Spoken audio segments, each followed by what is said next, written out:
For decades, veterans said the same thing when asked what fear felt like in the middle of a firefight. They said it disappeared. Historians repeated it, documentaries repeated it, and audiences accepted it as a kind of proof of courage. That claim was built on a flawed assumption that fear is a switch, something that simply turns off when the body needs it gone. The real answer was stranger and far more mechanical. Fear does not vanish in combat. It gets rerouted, buried under a flood of chemical and neurological processes so violent that the brain temporarily stops registering it as fear at all. But here is what almost nobody talks about. The soldiers who reported feeling nothing were often the same soldiers who, hours later, could not stop their hands from shaking, could not remember loading their own weapon, could not recall sounds that eyewitnesses standing beside them said were deafening. Something was clearly happening in those minutes. It just was not the absence of fear. It was the disappearance of the version of fear the mind is built to notice. On the 26th of January 1945, in the Colmar Pocket in eastern France, a 20-year-old American lieutenant named Audie Murphy climbed onto a burning tank destroyer that was seconds from exploding.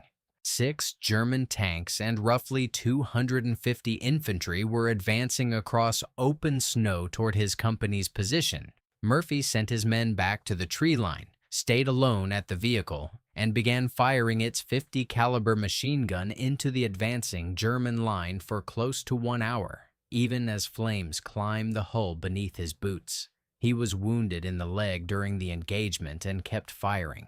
When asked afterward what he had been thinking in that hour, Murphy said he could not remember making a single decision. He remembered the cold. He remembered the smell of the burning fuel. He did not remember being afraid, and he did not remember choosing to stay. That gap in memory is the real subject of this story, not the heroism, the blackout. In the years after the Second World War, a United States Army historian named Samuel Lyman Atwood Marshall interviewed thousands of infantrymen who had just come out of combat in the Pacific and in Europe. His conclusions, published in 1947, claimed that only somewhere between 15 and 25% of riflemen in a firefight ever actually fired their weapons at the enemy, even when under direct fire themselves. Marshall's exact methodology has been disputed for decades by later researchers, and the precise numbers remain contested. But the pattern behind his claim was not. Men froze, not out of cowardice. Their bodies simply stopped executing trained action, locked in a state somewhere between paralysis and hyper-awareness, while their minds reported almost no emotional content at all. That decision made sense to the men experiencing it, until historians started asking what had actually happened inside their skulls. The mechanism begins in a small almond-shaped structure buried deep in the temporal lobe called the amygdala. The moment the brain registers mortal threat, the amygdala floods the body with adrenaline and cortisol faster than conscious thought can track. Blood is pulled away from the digestive system and pushed into the large muscle groups. Peripheral vision narrows into what soldiers have called tunnel vision for as long as war has been recorded. Hearing often drops out entirely, a phenomenon researchers now call auditory exclusion, in which gunfire that should be shattering can register as a dull thump or nothing at all. And here is the detail that no one who tells this story remembers to include. The prefrontal cortex, the part of the brain responsible for weighing consequences, planning, and yes, feeling sustained fear as an emotion the way a person feels it while waiting in a hospital room, gets partially starved of blood flow during this state. The brain is not brave in combat. It is bottlenecked. Fear requires cognitive bandwidth to process, and in the middle of a firefight, that bandwidth has been seized by systems built purely for reflexive survival. Vasily Zaitsev understood this from the opposite direction. A Soviet sniper operating in the ruins of Stalingrad through the autumn and winter of 1942. Zaitsev spent hours at a time, motionless inside collapsed buildings, tracking German soldiers through rubble and dust with a scoped rifle. He described the strange stillness of those hours not as fearlessness, but as a kind of narrowing, where the entire world reduced itself to a doorway, a window ledge, a patch of broken concrete 400 meters away. Zaitsev was credited with killing over 225 enemy soldiers during the battle. He later said the hardest part was not the shooting. It was the return of feeling afterward, when the tunnel widened back out, and the noise of the city, the cold, the smell of burning oil and plaster dust all came rushing back in at once. But the real question was never whether fear disappeared. It was where it went and what happened when it came back. A German officer named Ernst Junger, who served on the Western Front and was wounded multiple times, including at the Battle of Langemarck in the summer of 1917, wrote extensively after the war about the sensations of assault. He described a state in which the individual soldier seemed to dissolve into something faster and colder than himself, moving through machine gun fire without the deliberation that fear would normally demand. Junger was awarded Imperial Germany's highest military honor for bravery, the Pour le Mérite, in September of 1918. He did not describe himself as brave in those moments. He described himself as absent from his own body, watching it act. That detail changes everything that comes after, because it means the men remembered as the most fearless were often reporting the same neurological blackout as the men remembered as having frozen.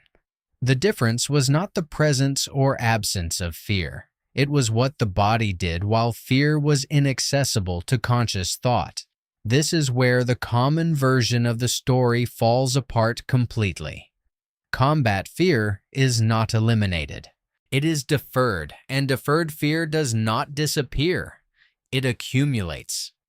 In 1946, American psychiatrists John Appel and Gilbert Beebe published a study of United States Army infantry divisions fighting in the Mediterranean theater, and concluded that after roughly 200 to 240 aggregate days of frontline combat exposure, the overwhelming majority of surviving soldiers, regardless of how brave or capable they had been, developed serious psychiatric breakdown.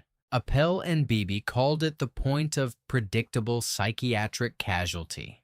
Military planners at the time called it, more bluntly, the expiration date on courage. The fear had not vanished during those 200 days. It had been suppressed by the same chemical flood that shut down tunnel vision and blocked auditory processing over and over, thousands of separate times. And every one of those times left a residue the nervous system could not fully discharge. But that was only half of the problem. The dump of adrenaline and cortisol that suppresses fear in the moment does not simply switch off when the shooting stops. It has to metabolize, and in the meantime, it produces effects that look, to an outside observer, disturbingly like calm. Soldiers coming off the line at places like the Hurtgen Forest in the winter of 1944 described a floating, disconnected steadiness in the hour after combat ended, sometimes mistaken by medics for shock, sometimes mistaken by commanders for readiness to keep fighting. Neither was accurate. It was simply a nervous system still running on a chemical program built for a threat that was no longer present.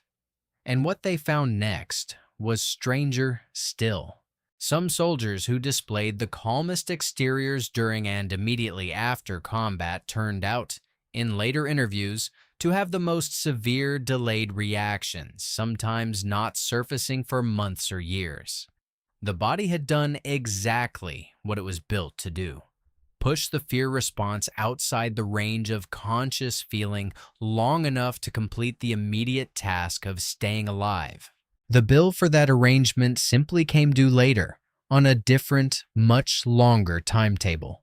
Modern combat psychologists, including retired United States Army Lieutenant Colonel Dave Grossman, who spent years studying the psychological mechanics of close combat for the American military, have described this entire process as an evolved survival adaptation rather than a personal trait. Grossman's research pointed to consistent physiological markers across totally unrelated conflicts and eras, from riflemen in the trenches of the First World War, to helicopter crews in Vietnam, to modern urban combat units, all reporting the same narrowing of vision, the same loss of sound, the same absence of felt fear during the most dangerous seconds of their lives. The pattern held because the mechanism was never emotional. It was structural, wired into the same nervous system in a farmer's son from Texas in 1945, and a Prussian officer's son in 1917, and a hunter from the Ural Mountains outside Stalingrad. Fear was never absent from any of them. It had simply been moved to a place none of them could access until the danger had already passed. Audie Murphy went on to become the most decorated American combat soldier of the Second World War, receiving every combat award the United States military had to offer, including the Medal of Honor for that hour on the burning tank destroyer in the snow. For the rest of his life, he suffered from what would today be recognized as severe post-traumatic stress, sleeping with a loaded pistol under his pillow, unable to explain to doctors exactly what he had felt in the moments the citations described as fearless. He had not been fearless. He had simply been somewhere the fear could not follow him yet.